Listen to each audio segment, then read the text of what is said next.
آپ دیکھ رہے ہیں یوٹیوب چینل نیوز پوائنٹ 78 میں کیسر عزیز ناظرین بے نظیر نشو و نما پروگرام میں رجسٹریشن کے مختلف قسم کے لوگوں کو مسائل درپیش ہیں۔ آج ہم نے اس مسائل کے اوپر آپ کو بتانا ہے اور ان مسائل کا حل آپ کو بتانا ہے کہ یہ مسائل آپ کو کیوں پیش آ رہے ہیں رجسٹریشن کرواتے وقت اور ان کا مسئلے کا حل کیا ہے۔ تو نمبر ایک یہ ہے کہ BISP کی جو اہل حاملہ خواتین ہیں وہ بے نظیر نشو و نما میں اپنی رجسٹریشن کرا سکتی ہیں۔ اب یہاں مسئلہ کیا پیدا ہوتا ہے کہ جب قریبی مرکز صحت کے اوپر وہ خواتین جو حاملہ ہوتی ہیں وہ اپنی رجسٹریشن کرانے کے لیے جاتی ہیں، جب وہ اپنا شناختی کارڈ دیتی ہیں تو اس کاؤنٹر کے اوپر بیٹھا ہوا جو بھی نمائندہ ہوتا ہے، خاتون ہوتی ہے یا مرد، وہ اس کا شناختی کارڈ نمبر اپنے سسٹم میں ڈالتا ہے۔ جیسے وہ سسٹم میں ڈالتا ہے، سسٹم اس کو بتا دیتا ہے کہ یہ BISP میں اہل ہے یا نہیں ہے، BISP کی ریگولر بینیفیشری ہے کہ نہیں ہے، بے نظیر انکم سپورٹ پروگرام کے تحت بے نظیر کفالت پروگرام کے یہ پیسے لے رہی ہے نہیں لے رہی۔ اگر وہ خاتون اس پروگرام میں اہل ہے تو اس کی رجسٹریشن کا پروسیس شروع ہو جاتا ہے، اس کو رجسٹر کر لیا جاتا ہے۔ اور اگر وہ خاتون BISP میں اہل نہیں ہے، ریگولر بینیفیشری نہیں ہے، ریگولر سہمائی قسط نہیں لے رہی، تو اس کو ریفیوز کر دیا جاتا ہے، اس سے معذرت کر دی جاتی ہے، اسے یہ کہا جاتا ہے کہ آپ اس پروگرام کے لیے اہل نہیں ہیں، جس کو بے نظیر نشو و نما پروگرام کا نام دیا جاتا ہے۔ پہلا مسئلہ میں نے آپ کو بتا دیا۔ دوسرا مسئلہ یہ ہے کہ جب خاتون وہاں رجسٹریشن کرانے کے لیے جاتی ہیں اور قریبی مرکز صحت میں، اور وہ BISP کی اہل خواتین ہوتی ہیں، ریگولر بینیفیشری ہوتی ہیں، لیکن وہ اپنے ساتھ اپنے حاملہ ہونے کا ثبوت نہیں لے کے جاتی، نہ اپنی وہ ٹیسٹ رپورٹ لے کے جاتی ہیں، نہ وہ اپنا الٹرا ساؤنڈ لے کے جاتی ہیں، یعنی کوئی ایسا ڈاکٹری ڈاکومنٹس وہ ساتھ لے کر نہیں جاتی جس سے یہ پروف ہو سکے کہ یہ خاتون کتنے دنوں کی کتنے مہینوں کی حاملہ ہے۔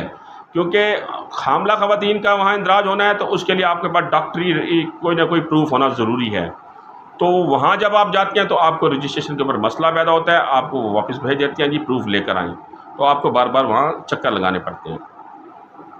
تیسرا مسئلہ یہ ہو جاتا ہے کہ وہ خاتون BISP میں بھی اہل ہوتی ہے، وہاں کی ریگولر بینیفیشری بھی ہوتی ہے، حاملہ ہونے کی رپورٹ بھی اس کے پاس موجود ہوتی ہیں، لیکن جب اس کا ID کارڈ سسٹم میں ڈالا جاتا ہے تو وہ ID کارڈ ایکسپائری ہوتا ہے، اس کی ڈیٹ ختم ہو چکی ہوتی ہے۔ تو جیسے ہی ID کارڈ ختم ہو جاتا ہے تو آپ پاکستان کے کسی بھی سرکاری ادارے سے کسی قسم کی نہ کوئی امداد لے سکتے ہیں، نہ ہی کسی قسم کا کوئی ڈاکومنٹس آپ ڈیٹ کروا سکتے ہیں، نہ ہی کسی قسم کی کوئی سہولت آپ حاصل کر سکتے ہیں۔ تو جب آپ کا شناختی کارڈ ایکسپائر ہو جائے تو آپ اس پروگرام میں بھی رجسٹریشن نہیں کرا سکتی، چاہے آپ ریگولر بینیفیشری ہوں، چاہے آپ کے پاس حاملہ ہونے کا ثبوت ہو، تو آپ اپنے شناختی کارڈ کو فوراً اپڈیٹ کرائیں۔ نمبر 4، قریبی مرکز صحت اور سول ہسپتال یا ٹاؤن ہسپتال، یعنی جو سرکاری ہسپتال ہوتا ہے آپ کے ارد گرد جو بھی ہوتا ہے جہاں پر ڈیلیوری کیس ہوتے ہیں خواتین کے،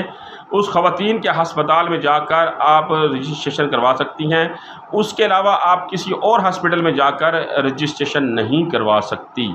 جہاں پر خواتین کا ڈیلیوری کیس ہوتا ہے، چاہے آپ کے ٹاؤن میں کوئی ہسپتال ہے، چاہے سول ہسپتال ہے،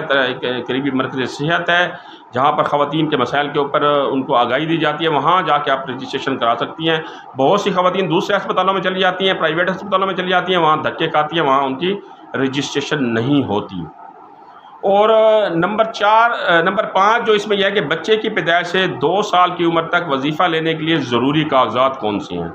اب خاتون حاملہ ہو گئی، اس کی رجسٹریشن ہوگی، تمام مراحل کمپلیٹ کر لیے، وہ اس کے وظیفہ لینے لگ گئی 2000 روپے مہینہ جو گورنمنٹ نے اناؤنس کیا ہوا ہوتا ہے۔ لیکن جب بچہ پیدا ہو جاتا ہے تو پھر ماں کو وظیفہ بند کر کے بچے کے نام کا وظیفہ شروع کیا جاتا ہے۔ وظیفہ ماں کو ملتا ہے لیکن بچے کے نام کا ملتا ہے۔ اب آپ نے کہا بچہ پیدا ہو گیا تو آپ نے کون سے ڈاکومنٹس بنوانے ہیں؟ آپ نے سب سے پہلے اپنے بچے کا برتھ سرٹیفکیٹ بنوانا ہے، چاہے بچہ آپ کا 1 دن کا ہے، 4 دن کا ہے، 10 دن کا، مہینے کا ہے۔ آپ نے اس کا فوری برتھ سرٹیفکیٹ بنانا ہے، جو متعلقہ یونین کونسل بنائے گی، وہ برتھ سرٹیفکیٹ لے کر آپ ناظرہ کے پاس جائیں گے، والدین کے شناختی کارڈ ساتھ جائیں گے، والد والدہ میں سے ایک بندہ جائے گا اور وہ بچے کا بے فارم اپلائی کرے گا۔ جب بے فارم بن جائے گا تو اسی مرکز صحت میں جہاں وہ حاملہ خواتین نے اپنی رجسٹریشن کرائی تھی وہاں وہ بے فارم دے گی، اس کا بچہ وہاں رجسٹر ہو جائے گا، اس کو پیسے اسی طرح ملیں گے جس طرح اس کو پہلے مل رہے تھے۔ اب اس میں سب سے اہم چیز یہ ہے کہ کتنا وظیفہ ملے گا بچے کو۔ ماں کو 2000 روپے ملا تھا، بچے کو کتنا ملے گا؟ تو بچے کو بھی 2000 روپے مہینہ ملے گا جب تک بچہ ماں کا دودھ پیتا رہے گا، یعنی 2 سال کی عمر، 18 ماہ سے 2 سال کی عمر تک یہ وظیفہ جو ہے 2000 روپے مہینہ بچے کو کنٹینیو ملتا رہے گا۔